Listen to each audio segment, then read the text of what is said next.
pour parler du sujet qui préoccupe. Voilà. D'abord, on va préciser. Dans la base, sur la question, est-ce que chez Chabad, tout le monde pense que le Rabbi, c'est le Melech HaMashiach? Alors oui, je ne sais pas si je finis pas en envers là. Ça va? Bon. Alors oui, tout le monde pense que le Rabbi, c'est le Melech HaMashiach. La machloket a été de savoir est-ce qu'on devait le diffuser ou non. Voilà. Le Rabbi a dit qu'il fallait diffuser le fait qu'on proclame le Mashiach, et qu'il fallait définir qui est Mashiach, etc., etc., ne pas avoir peur de ce fait-là.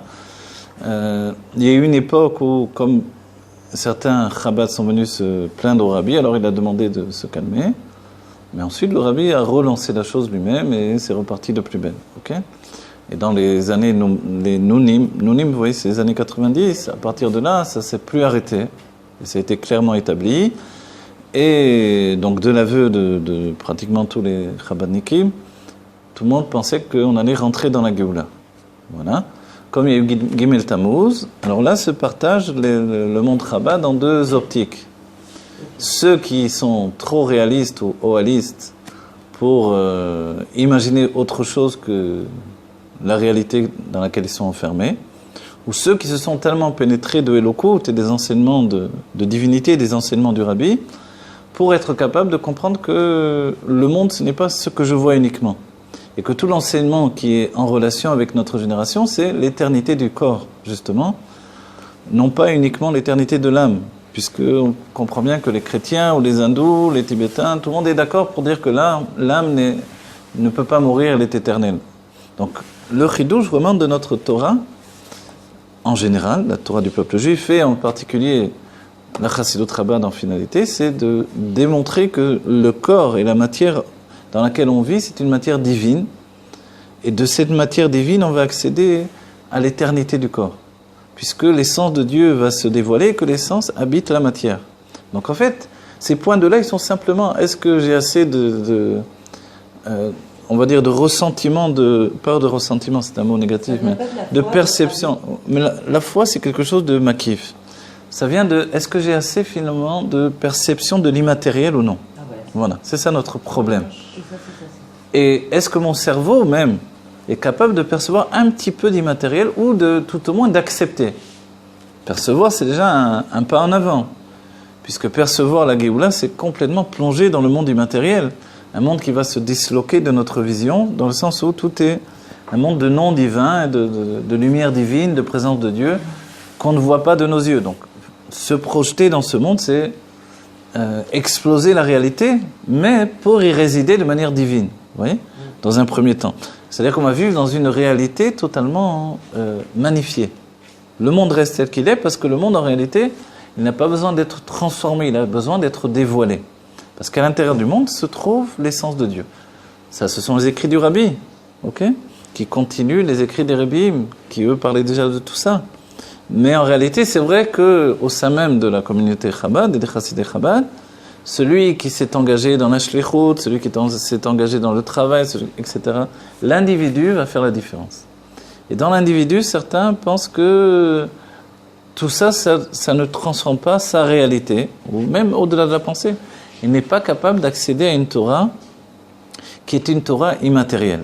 Parce qu'il est trop ancré dans la réalité du monde de l'argent, du monde des affaires, du monde de la vie, du monde, etc., matériel dans tous ces aspects. D'accord? Mais ces points de différence, ce sont des points de différence dans les âmes et dans la perception des âmes. Donc, ce n'est pas que c'est une Torah trop compliquée, ce n'est pas que c'est une acceptation de choses qui nous dépassent de trop, mais tout simplement que, est-ce que je peux vivre avec des choses que je ne vois pas encore? Est-ce que je peux concevoir que ce que j'apprends, et qui est le Dat Eloki, la connaissance de Dieu, est-ce que finalement c'est quelque chose qui existe alors qu'au quotidien je ne le vois pas? Vous voyez? Donc est-ce que je suis prêt à rentrer dans un nouveau monde? La différence du point de vue, elle est là.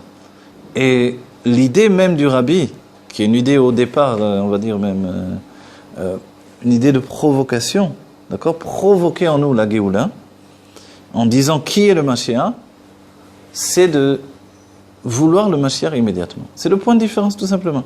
Je veux le Mashiach immédiatement, j'ai un Mashiach qui correspond exactement à la chod du Rambam. Ok? si je ne veux pas immédiatement, il va falloir qu'un autre grand d'Israël se relève, etc. Et quand on regarde le paysage autour de nous, je ne sais pas où on va le sortir. On est obligé de faire triatametim, peut-être, de faire venir une ancienne âme. Mais ça va faire du temps, ça va mettre du temps. Et encore, il faut penser qu'on est capable de le faire, etc. Vous voyez? Donc en fait, concrètement, il n'y a pas plus réaliste que de dire, cet homme-là, j'ai bien vu que d'après le Rambam, il est le Ben Mashiach, j'ai pas d'autre sous la main. Même s'il y a des grands chassidim qui sont peut-être des géonim, etc., comme le Rav Gizbo, comme d'autres rabbanim, etc., il n'y a pas tellement des tzadikim à portée de vue. Okay? Donc, on n'attend pas que le Mashiach soit non plus le premier inconnu qui sort d'une pierre du Kotel là-bas. Certains pensent. Et moi, je me rappelle au Kotel, il y a beaucoup de tapés de la tête qui pensent qu'ils sont Mashiach. Vous voyez? Je me rappelle bien. Le jour de Tisha B'Av, tout le monde par terre et un sur une chaise. Pourquoi tu t'assois pas par terre? Parce que je suis Mashiach. Je me rappelle, il y en a plein. C'est le syndrome de Jérusalem. Donc des Mashiachim, on va en trouver plein. Ok? On a tous tendance au syndrome de Jérusalem. On peut tous croire qu'on est Mashiach. Mais soyons sérieux entre nous. Et déjà, si je ne descends pas de David en passant par Shlomo, j'étudie pas la Torah jour et nuit. Ok? Donc chacun sait. S'il est du matin au soir sur son portable, il ne va pas dire qu'il est capable de dire qu'il étudie la Torah jour et nuit, etc., etc. Il ne pousse pas tout le peuple juif à faire Torah et mitzvot. Combien ont poussé tout le peuple juif? Qui a fait ce travail-là dans notre génération ou dans les autres générations de pousser tout le peuple juif à faire Torah et mitzvot? Ça n'existait pas parce que ce n'était pas possible. Voilà. D'unir, c'est une autre question. Mais au moins de pousser tout le peuple juif, oui, c'est bien, mais d'unir sur ça, on peut objecter. C'est pour ça, on ne rajoute pas aux paroles du Rambam, parce qu'après, je vais vous dire, certains vont pouvoir objecter sur le fait qu'on n'est pas d'accord, justement. Il n'a pas réuni tout le monde dans le sens où on n'était pas d'accord avec cette idée-là. Donc en fait, sur le fait que le Mashiach n'est pas accepté par tout le monde, ça fait partie du système. Puisque le Harizal, le Zohar, l'Abrabanel, le Rashi, tout le monde a parlé du fait que quand Moshe Rabbeinu est arrivé, c'était pas la star, Moshe Rabbeinu. Quand il est arrivé en Égypte, ils ont dit, qui c'est cet Égyptien-là? Tu étais dans la maison de Pharaon, tu n'as pas souffert avec nous, tu viens nous donner des leçons? Comprenez? Quand le rabbi est venu pour être rabbi, on a dit, et les chassidim n'en voulaient pas au début. Ils ont dit, mais il n'était même pas dans les yeshivot Chabad. Il n'était pas Tomret Mimim. Il était dans les universités des Goïm. Il était à Paris. Il allait donner rendez-vous dans les cafés de Paris pour parler avec des juifs. C'est celui-là que il a des doctorats, c'est ça, en psychologie, je vais aller avec lui. Ouais.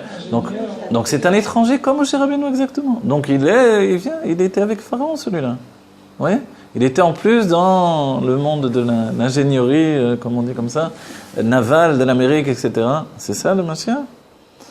C'est ça le rabbi. Donc il n'acceptait pas déjà. Donc aujourd'hui, vous voulez qu'ils acceptent facilement le fait que ce même rabbi soit le Melech Mashiach. C'est comme une nouvelle Nessiout.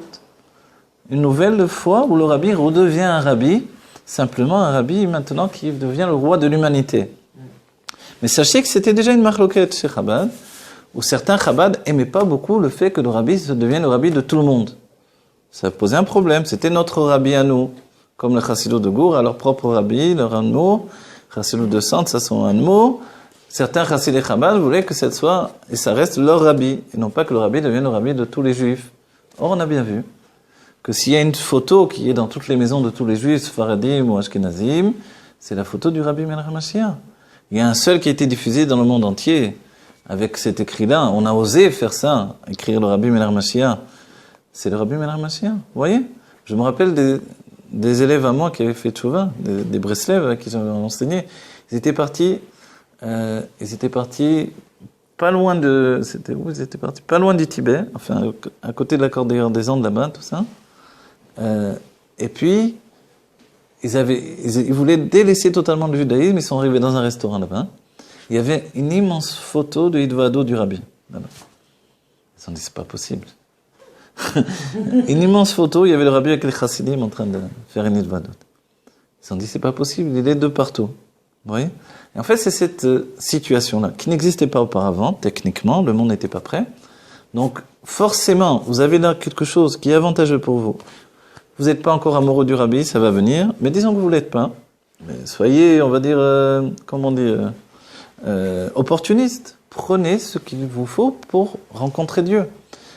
on ne veut pas le Mashiach pour le Mashiach. Le Mashiach sera notre roi qui va nous permettre d'accéder à Dieu, à la vision de Dieu sans laquelle on est dans un monde de sheker, de mensonges. Le monde de mensonges, c'est un monde où on ne voit pas Dieu. Donc en fait, dans l'instant présent, accéder à cette Torah, accéder à cette étude, c'est se propulser vers le monde de la Géoula. On a envie d'un monde divin, on se met en avant, on travaille pour ça.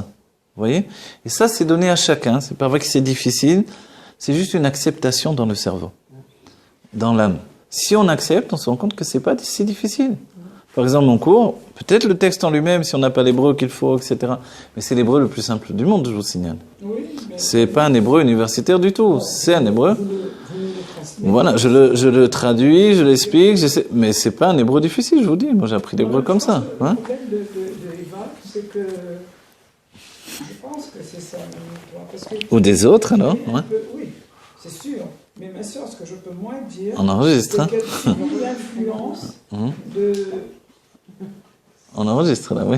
Bon, mais ça fait, disons, alors de tous les autres, alors, voilà, disons, voilà, les gens subissent l'influence de l'extérieur, on va dire. De certaines situations. Voilà, j'ai compris. Même où les personnes qui vivent cette situation peuvent être chomré mitzvah, et leur situation n'est pas la oui, je comprends, oui. En fait, exactement. Si et voilà. Ça peut transformer en elle la vision qu'on a. Chez certaines personnes, ce désir de continuer à vivre dans la Yuna et dans l'ensemble. Moi, je crois qu'il faut oser, décider et oser. Il n'y a pas de problème. Tout le monde entier il est contre moi, et alors moi, je continue mon chemin. Ça, c'est pas le monde. C'est pas grave. Non, c'est pas grave. Ce que vous avez dit, c'est pour chacun d'entre nous. Bien sûr. Si on regarde réellement ce qui se passe dans le monde, au niveau judaïque, je parle, puisqu'on a dit, si on regarde du monde égoïme, il y a des choses qui bougent plus... en hébreu, on dit drastique, comme ça. C'est plus violent, en fait. Ouais. Voilà, drastique, en français, on dit ah ouais. Bon, voilà, ça se passe, on le voit. Les goïms vont vers une spiritualité de jour en jour, etc. On n'a qu'à regarder Internet, ça bouge de plus en plus. Les guerres dans le monde nous démontrent qu'il y a bien des choses qui ont été annoncées, qui sont en train de se réaliser, etc. Donc il y a des partis pris, chacun prend parti. Ok? Contre ou pour Israël. Au sein du peuple juif, en fait, c'est contre ou pour le Mashiach. Et ce qu'on dit le Zohar, le Harizal, et tous les livres, et tous les sages, Abravanel, le Rashi, etc., sur les Purushim du Sefer Daniel ou d'autres endroits, c'est que comme Moshe Rabbeinu qui est venu, qui a été suivi d'un petit groupe, le Mashiach aussi est suivi d'un petit groupe. Ensuite, il repart, il se cache, et il revient de nouveau. Et à ce moment-là, tout le peuple juif le suit. Donc on est dans la période où il se cache. Mais tous les jours, il est en train de se dévoiler en nous, de plus en plus. Il se cache pour ceux qui n'ont pas de perception pour le ressentir. Et ce que l'on propose, c'est, viens, grandis tes perceptions, grandis tes facultés de perception de l'infini, et tu vas voir que finalement, il est là présent. Lorsque le Rajbi nous a dit, vous n'allez pas pleurer le jour où je me relie à Dieu. Vous croyez que je quitte le monde, mais je suis en train de me répandre dans le monde. C'est ce qu'a dit Rajbi. C'est un jour de joie. Rabbi Shimon Bar Yochai, c'est un jour de joie. Et le Rabbi nous dit qu'il a reçu son corps de Géoula à ce moment-là. Donc en fait, l'idée de la mort chez nous, elle est tronquée, elle est faussée. Vous voyez ? C'est un problème, une problématique. C'est vrai que Dieu préserve, il y a des gens qui partent de ce monde encore. Mais c'est parce qu'on est tellement convaincus de la chose qu'on continue dans le même système. Vous comprenez ? Mais il faut se dire, chacun d'entre nous, s'avouer qu'on est éternel. D'une manière ou d'une autre, on est éternel, il faut arriver à le réaliser. D'accord ? Que chacun se dit, je suis éternel et mon corps ne peut plus rester une difficulté. Je dois accéder à cet équilibre de vie absolu. Et c'est vrai que l'élixir de vie se trouve dans la Torah. Vous savez, c'est quoi le Etz HaChaim ? C'est ça. D'après l'Arizal, l'arbre de la vie éternelle, c'est ça. Cette Torah. Que tout le monde ne veut pas y accéder parce qu'ils ont goûté de l'arbre du bien et du mal, c'est normal. C'est ça l'exil. Du moment qu'ils sont habitués à manger l'arbre du bien et du mal, ils recherchent du mal de partout. Parce qu'ils vivent de bien et de mal. Ils influencent du bien et du mal. La Pnimiut Torah, elle n'a pas de mal. Vous avez entendu des mauvaises choses là ? Il n'y a aucune mauvaise chose. Il n'y a pas de mal. Il n'y a pas de... Jamais. On parle jamais du mal. Dès qu'on rentre dans le niglé, on a des tueurs, des voleurs, des violeurs, des ci, des là. Ce qui est extraordinaire, c'est justement quand on rentre dans cette étude-là, le mal que si on a pu intégrer, on a intégré le mal, on se rend compte qu'il se dilue. Voilà, exactement. Parce qu'en réalité, il n'a pas de réalité physique, ce mal. Donc, il n'a qu'une réalité subjective. Vous voyez? C'est juste une perception, une sensation, et également des croyances erronées que nous avons. C'est-à-dire, toute notre vie, on peut regarder nos parents en se disant, ils étaient bien, ils étaient mauvais, ils ont fait du bien. Au bout du compte, on peut se dire, c'était des âmes de lumière qui m'ont transmis mon âme, qui m'ont transmis mon corps, et qui m'ont transmis l'éternité, les facultés de me dévoiler, de grandir, etc. Et c'est-à-dire que je ne peux pas vivre éternellement en voyant derrière moi du mal, et qui plus est en désirant continuer la vie dans... Vous voyez, comme on dit, hein, on va se réparer au maximum, on va essayer de limiter les dégâts, mais on ne peut pas vivre comme ça.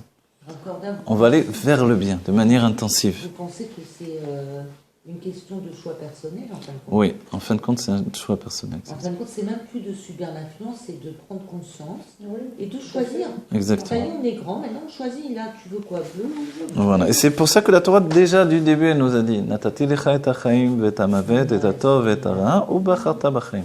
Je t'ai donné la vie et la mort, le bien et le mal. Voilà. Oui, il y a écrit les deux. Il y a écrit dans le passage. Ouais. Après, je t'ai donné la vie et la mort, le bien et le mal, et après Dieu nous dit tu choisiras la vie. Voilà, et c'est vrai qu'il y a toujours la question qu'on pose, c'est pourquoi Dieu a besoin de me dire tout le monde va choisir la vie. Ben non, c'est pas vrai, regarde. Les gens ne choisissent pas la vie. Dès qu'on leur propose la vie, il n'y a plus personne. Comment ça se fait? Vous comprenez? La vie, c'est ça, c'est l'arbre de vie éternel. Trouve-moi du mal là-dedans, il n'y en a pas. Il faudrait l'y mettre pour qu'il soit, vous voyez? Si moi je l'exprime avec du mal, c'est mon mal à moi, mais là-dedans, il n'y a pas de mal. Vous comprenez? Donc ça fait peur. Dès qu'on voit qu'il n'y a que du bien absolu, on dit non, c'est pas la réalité, etc. C'est pas la réalité que tu veux, mais c'est la réalité divine. Maintenant, si tu veux cette réalité dans ta réalité à toi, elle va venir vers toi. Choisis cette réalité, démontre à Dieu que moi je veux une vie de bien absolu. Comprenez? Donc le fait qu'il y ait des bastions qui se combattent en fait ces réalités divines de bien absolu, ça a toujours été, et il semblerait que jusqu'au dernier moment, c'est ce qui se passe. C'est pour ça que le Rabbi a dit que j'ai tout fait pour vous et vous avez rien fait de votre côté. C'est-à-dire, comment ça se fait que vous avez tout reçu, vous ne faites pas un pas en avant vers les réalités divines? Vous voyez, c'est ce que le Rabbi a dit à Kouar Nissan. Et ensuite, il a dit, bon, ben, maintenant, à vous de travailler. Et ça, c'est Gimel Tammuz. Gimel Tammuz, chacun prend parti. Comme les Goïms aujourd'hui prennent parti pour ou contre Israël, au sein du peuple juif, on prend parti pour ou contre le fait de dévoiler la vérité au monde. La vérité, c'est que si je dis Yechia Donenu Morenu V'Rabbeinu Melech HaMashiach L'Olam Va'ed, j'ai pas l'air d'un grand rave. Les grands rabbinim disent pas ça. On m'a fait la réflexion déjà. Eh bien, tant pis, je suis pas un grand rave. Qu'est-ce que je m'en fiche? Je suis pas là pour avoir une médaille de la Légion d'honneur. Mais évidemment, hein? Je vais avoir une médaille de la Légion d'honneur et alors qu'est-ce qu'il y a? Oui. Évidemment que je suis pas un grand rave. Un grand rave, pour moi, c'est un Talmid Chacham qui connaît toute la Torah, qui a une âme divine, dévoilée absolument, qui est Rashi, qui est le Rambam, c'est ça vraiment, oui. Donc en attendant, moi non, je diffuse la Chassidut, je fais de mon mieux, j'ai un métier à côté, je travaille, je fais, je sais, ça, je m'avance, je continue, je fais mes sournefesh tous les jours. C'est ce qu'on attend de chaque juif. Être un grand rave, c'est quoi? De combien de talmidim j'ai à mes cours, etc. Pour ça, il faut dire des blagues, il faut être sympathique, et de l'humour, et faire oui. On va faire une Torah qui est Mekoubelette. Alors, on peut trouver le système, c'est facile. Oui. Mais si on cherche la vérité, on ne s'avance pas vers ça. On cherche la vérité, pas autre chose. Et la vérité, c'est qu'il y a un homme qui est, comme le Rabbi l'a dit lui-même, supérieur à toutes les âmes de la génération, à tous les gens de la génération. C'est le Rabbi qui a dit ça de lui-même. Et il faut le faire savoir à tout le monde, qu'il y a un avis, un prophète dans la génération. Et qui a annoncé la Géoula, Métit de Vashlema, Inéné Mashiach. Et ce Navi-là qui a annoncé la Géoula, le Rabbi, et toutes ces névotes se sont réalisées, la sortie des Juifs de l'URSS, le fait que la guerre du Golfe, il n'y avait rien à craindre, etc. Tout ce qu'il a dit le Rabbi, à titre privé au public, tout s'est dévoilé, sans compter tout ce que l'on ne sait pas. La même chose, évidemment, pour cette névoie-là, qui est l'essentiel pour nous, la névoie de la Géoula, elle va se réaliser en chemin pour avoir la Géoula, il nous faut un Mashiach. Le Rabbi s'est dévoilé comme Mashiach. En tant que prophète, il a reçu la prophétie d'un prophète qui l'a précédé, le Rabbi précédent. Et en tant que Mashiach, chaque prince de la génération est le Mashiach de la génération. Et en plus de ça, le Rabbi se désigne comme le Mashiach définitif, le Mashiach ben David, et il dit son nom, il s'appelle Menachem. Vous voyez? En définitive, on veut prendre cet homme-là qui doit correspondre au halachot du Rambam. Le rabbi nous a dit il faut voir d'après le halachot du Rambam. Donc le premier inconnu qui se présente, je prends mes halachot du Rambam et je regarde s'il correspond. Il correspond, tant mieux. Il correspond pas, dommage pour lui. Ok? Parce que, comme on a dit, de descendre de David, dans une lignée ininterrompue, en passant par Shlomo, il n'y en a pas 36 milliards. Il y en a. Je ne dis pas qu'il n'y en a pas. Ok?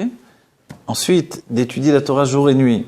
Peut-être, comme vous avez dit, il y a des Talmid Chachamim qui étudient la Torah jour et nuit.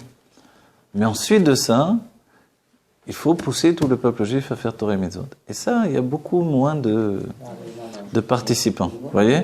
Il n'y en a plus qu'un seul dans le... Vous voyez, c'est comme vous arrivez, donc vous avez dit lui, et là, mais il n'y a que lui alors. Vous voyez? C'est ce qui s'est passé. Et c'est pour ça, des milliers de rabbanim ont signé que le rabbi est Melech HaMashiach. Vous voyez? Avant Gimel Tammuz, et après Gimel Tammuz, d'autres ont encore signé que, effectivement, même après, c'est possible. Vous voyez? Peut-être signé, voilà. Mais en tout cas, ils ne le diffusent pas. Oui. Ils ne diffusent pas, mais on le diffuse pour eux, bien sûr. Ils ont signé parce que c'est la halakha, ils n'ont pas pris sur eux de le diffuser parce que c'est pas facile pour eux-mêmes, pour tous les courants, etc. Donc aujourd'hui, on est dans cette situation-là, vous voyez? Je sais. On est dans cette situation-là, on a des grandes tzadikim qui se sont attachés au rabbi, et est-ce qu'on a plus que les grandes tzadikim en fait? Ces grandes tzadikim, c'est notre vie, c'est notre existence. Vous voyez? On ne doit pas se dire que parce que le premier individu qui a une âme qui possède un mélange de bien et de mal va me dire que ci ou ça, blanc et noir, etc. Vous voyez? Il y a toujours des avis différents dans le peuple juif, ça sera toujours comme ça. Pour nous, on a la parole des tzadikim, les grands nessiadors de toutes les générations, c'est le plus important. Bon voilà, que l'on vive concrètement la Géoula Amitית V'Ashlema, Terufim Yad Mamash. Donc n'attendez pas que tout le monde soit convaincu pour y croire, parce que c'est trop tard. Il faut que l'on y croit chacun d'entre nous de manière personnelle, individuelle. La guerre de la génération, la transformation, c'est la transformation individuelle. C'est ce qui va nous entraîner vers la Géoula Amitית V'Ashlema. Voilà. Et on souhaite que ça soit évidemment de plus en plus nombreux les Juifs qui vont y accéder. Mais en attendant, c'est ce qu'il y a sur le terrain. Il faut faire avec et on doit être content de notre sort, de se trouver sur le front de ce combat-là qui nous entraîne vers la Géoula. Voilà. Que l'on ait du bien tangible et véritable, que l'on ait la connaissance dans le Da'at, la richesse dans le Da'at, dans la conscience qui devienne une conscience divine, qui est déjà une conscience divine, mais qu'elle se rencontre avec notre conscience humaine, le Da'at Elyon, Da'at Arton, et que nous on soit au-dessus par le dévoilement de Hatzmut, et qu'on rentre dans cette Géoula Amitית V'Ashlema, Terufim Yad Mamash. Voilà, merci beaucoup. Yechi Adonenu, Morenu Rabbeinu, Melech HaMashiach L'Olam Vrai. Des bonnes nouvelles, Yechi Melech HaMashiach. Voilà, que du bonheur pour chacun d'entre nous.